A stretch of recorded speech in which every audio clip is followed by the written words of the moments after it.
Hello, this is Miss Cliffner with your lesson on 6.4 absolute value, and I'm recording the video with my picture in the bottom because I had some students this week who said they didn't recognize me without my mask. So I thought I should do a couple of videos that show you what I really will look like. I'm sure I look way different without a mask. Essential question, how can you describe how far an object is from sea level? That's what we're looking at, my friends. So this is the warm-up. If you're at home during the lesson, then go ahead and pause the video. And I'm asking you to order these numbers from least to greatest. And maybe you can do it without a number line. Pause your video. I'm going to show you my answers.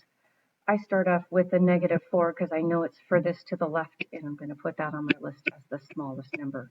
And then the next smallest negative number, or the next larger number, is -2.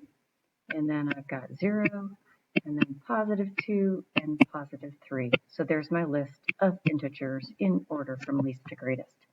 And now let's try to do the same thing with decimals. Not that much different. Okay, so I'm going to start with -6.3. There it is. My next negative number is -3.9. Remember, as numbers get closer to 0 in the negative direction, then they are bigger values. Then we have 3.4.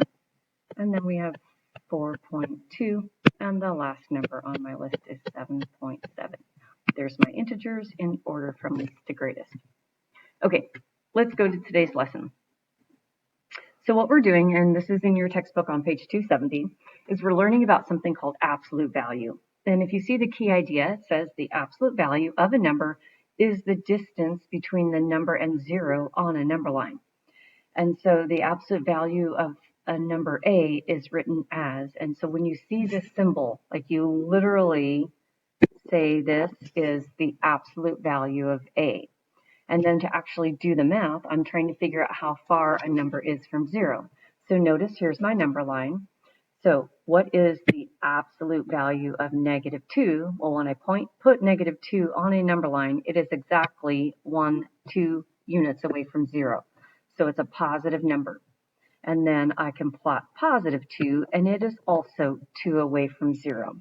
So I want you to think about a distance, right? So I'm going to tell you to write a little note to remind yourself. Distance is always positive, right? So the idea is, right, I got my little Fitbit on, and let's say I run a mile backwards. Does my Fitbit say I run -1 miles? No.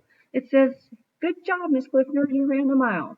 Distance is always positive, and so we use absolute value to find distances. Okay, so here's an example of finding absolute value. So I've got a number line, and I want to find the absolute value of 3. You probably already know that it's 3 away from 0, but let's go ahead and write the problem like this. This is the math that it's asking me to do. So notice my 3 steps on the left say to translate the word phrase into math symbols. There it is. Solve it, and then maybe you can graph the solution. That is your evidence that shows that you know that it's 3 away. So the absolute value of 3 equals 3, meaning if I do a number line with 1, 2, 3, and then I plot this point, this is 1, 2, 3 spaces away from 0. But up above the number line, I'm going to put the absolute value of 3 because that was the number that was in my original question. Okay, how about a fraction? Find the absolute value of -2.5. All right, well, what is the absolute value of -2.5? How far would that be from 0? It is a positive distance. It is 2.5 from 0. And I know you're thinking that when I do my number line, I'm going to start out with 0, and then I'm going to put 1, 2, 3. And you may be thinking, hey, Miss Cliffner, you started out with a negative absolute value. Maybe you should be putting negatives on your number line. But the answer is a positive 2.5. So the value that I'm plotting, the positive 2.5, is equivalent to -2.5 absolute value. So I put the original -2.5 with that absolute value symbols on my graph next to the point where +2.5 is. Okay, Now I've got one that I just want you to think about. It says, what would happen if you had the opposite of the absolute value of negative 15? So let's first start off with the absolute value of negative 15, and then let's put the opposite of that. Oh boy, can you see what's going to happen? This, if I think about it sort of as parentheses and I do this first, the absolute value of negative 15 is positive 15, but then I'm taking the opposite of that. So there we go. The opposite of the absolute value turns out it would be a negative, because the negative was on the outside. So whatever I got from doing the absolute value, I want to take the opposite of that and make it negative. Okay, so now you can also compare numbers with absolute values on a number line. So here's my first example. I'm asking you to compare 2 and negative 5. And what I'm going to do is right up above negative 5, I'm going to put positive 5 to remind myself that's actually a positive 5. And when I put in my comparison value, right, the crocodile eats the bigger thing. So the absolute value of negative 5 is positive 5. That's a bigger number. So let's go ahead and make a number line with 0. Let's see, I'm not going to skip any spaces. I think I've got enough room here. 4, 5, 6. So when I plot 2, it's here. And when I plot positive 5, it's here. And of course, up above it, you know what I'm going to put. I'm going to put negative 5 in those little absolute value symbols. That's the value of where it is on the graph. And here's my claim. I'm going to keep the order. I'm going to start off with the 2. And I'm going to say 2 is less than the absolute value of negative 5 because 2 is to the left of the absolute value of negative 5 on the number line. I know it gets a little tricky because you're thinking it started out as a negative, but the value of it is a positive because it's distance. Okay, so here's 3 OYOs. So try these OYOs, pause the video, come up with your claim, graph it, and then write a sentence. Now on your notes, number 9 is the only one that I did not give you the sentence frames for because I figured you need a little practice writing that out. Okay, so the absolute value of negative 4 is positive 4. So I'm going to make a number line. Let's see. I need a negative here and I need a positive there. So let's put 0 in the middle, and then I can make 1, 2, 3, 4. This is where I'm putting the absolute value of negative 4 on my number line, and negative 2, of course, is back here, right there. That's where negative 2 is on the number line. And so negative 4 is to the right, so I know it's bigger. So my claim is the absolute value of negative 4 is greater than negative 2 because the absolute value of negative 4 is to the, right. I do know my left to right. Let's fix that, is to the right of negative 2 on the number line. Okay, next one, there's a negative 5, there's an absolute value of 5. Well, the absolute value of 5, it's already positive. It's a distance of 5 from 0. So I need to have a negative 5 on my number line and a positive 5. Let's see if I can make that work. Negative 5. So I think I'm going to have to put negative 5 there. And then I'm just going to skip to make room. There's negative 1. Here's 0. There's positive 1, 3, 5. I just have enough room on my number line. Here's where negative 5 is. Here's where positive 5 is. And when I compare, I put the greater than symbol. The crocodile is eating the positive 5. So my claim is negative 5 is less than the absolute value of 5 because negative 5 is to the left of absolute value of 5. See how I always use the original absolute values in my claims. All right, last one. I've got the absolute value of 9 and 10, and 9 goes here, and I know the crocodile is going to eat the 10. So on my number line, let's see, this is kind of interesting. Let's just do this. Let's just start with 7. I could do 7, 8, 9, 10, 11. You know how I like to have 5 numbers on a number line? Okay, so I'm going to graph the absolute value of 9 with my closed circle there, and then 10 is right there. So absolute value of 9 is less than 10 because the absolute value of 9 is to the left of 10 on the number line. Okay, next.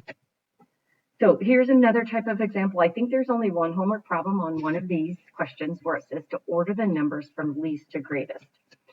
And so I, every time I see an absolute value, I put the equivalent value above it so that I don't confuse myself. So next to this number, I'm going to put a 3. And then, of course, above the 5, I'm going to put a positive 5. And above the negative 4, I'm going to put a positive 4. And then I leave the numbers that are not in absolute values just the way they are in my list. And I notice that I need my smallest negative number is going to be negative 4. So maybe I'll start negative 5 right here and put negative 4, negative 3. I'm just skipping, every other one so that I can have more room on the number line. And then this would be 0, 1, 2. I need to go all the way up to 3, 4, 5. Okay, so my smallest value is negative 4. There it is. My next smallest, well, actually, I don't have to go in order. I could just go from left to right. Positive 3. But next to positive 3 on the number line, I'm going to write the absolute value of negative 3. And then I'm going to cross that one off my list.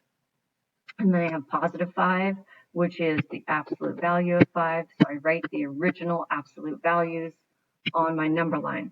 Then I have a negative 3. That was exactly as it was written. My number 4, exactly as written.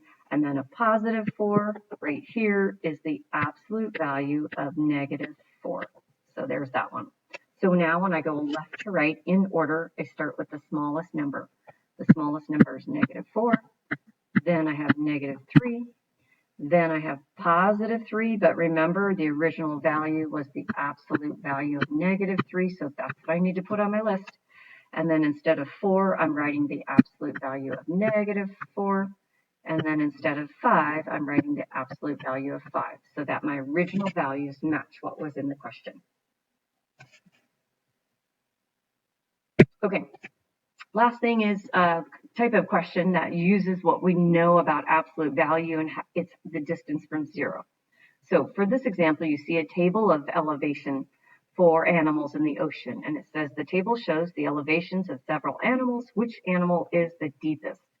So it might help if I make a number line, and I notice that I've got, let's see, I've got a negative 65, which when I'm going to be graphing elevations, you know it's going to be a negative number. I think I'm going to count by tens. I'm going to start here in the middle and make this a 0.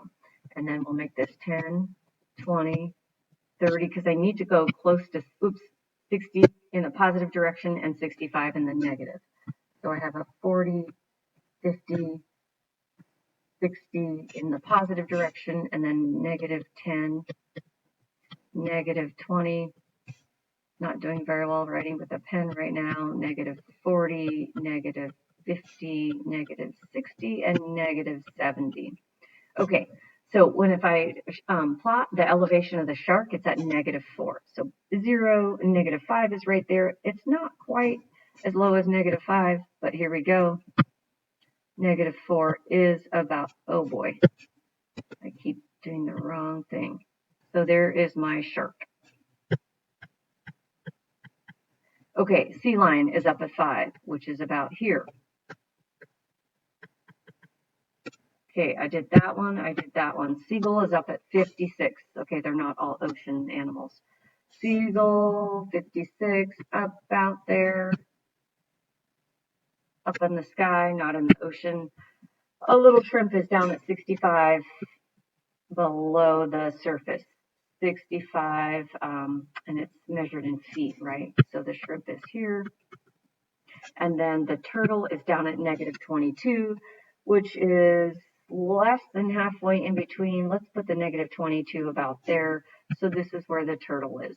So now I've got a graph of where all the animals are in relation to the other one, and it says which animal is the deepest. Okay, so the deepest animal is the one that has the biggest negative number, which is the shrimp. Which animal? Shrimp. Because it has the, and I'm going to put this in quotes, right? It has the biggest negative, right? Has the biggest negative number, so it has to be the deepest.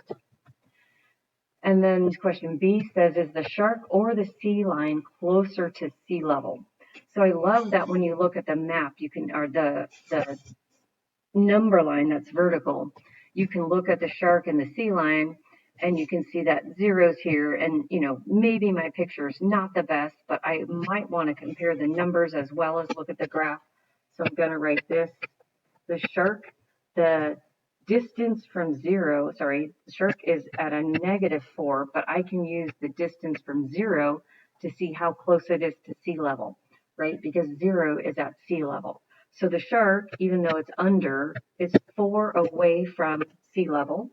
And then the sea lion is 5 above.